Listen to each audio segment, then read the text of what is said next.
কি করছো গো? ফুল তুলছো? আরে না, আমি ফুলগুলো দেখছি, এত সুন্দর ফুলগুলো। আর আজকে আমি দেখো কত সুন্দর সেজে এসেছি। আর এই দেখো ভাইরাল চুড়ি পরে নিয়েছি হাতে, আমাকে কেমন লাগছে কমেন্ট করবে। আর ড্রেসটা দেখো, এই ড্রেসটা খুব ট্রেন্ডিং, আমি খুব কম মানুষকেই পরতে দেখেছি, যদিও বা আমার এত পছন্দ হয়েছে ড্রেসটা, নিজেকে এত কমফোর্টেবল ফিল করছি। আর পুরো পিওর সুতির এসেছে ড্রেসটা, এর জন্য আমার এত মানে এত মানে গরমও লাগছে না, এই গরমের মধ্যে কিন্তু রয়েছি রোদের মধ্যে, গরমও লাগছে না, এত ভালো লাগছে আর কমফোর্টেবল।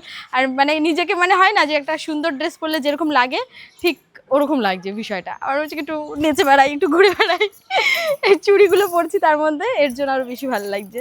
তোমাদের কেমন লাগছে বলো, চুড়িটা আর ড্রেসটা কোনটা বেশি ভালো লাগছে? যদিও আমি দুটোর লিঙ্কই কমেন্ট বক্সে দিয়ে দেবো, তোমরা অবশ্যই দেখে নিও। আর হ্যাঁ, যারা আমার ভিডিও ইনস্টাগ্রাম ইউটিউব থেকে দেখছো তারা অবশ্যই আমার পেজ ইটস বংপাইল ব্লগে গিয়ে ভিডিওটা দেখো, সেখানটায় দেখবে আমি কমেন্ট বক্সে লিঙ্ক দিয়ে দিয়েছি, যদি তারা অর্ডার করতে চাও তাহলেই, ঠিক আছে? আর পেজটাকে ফলো করে দিও। টাটা।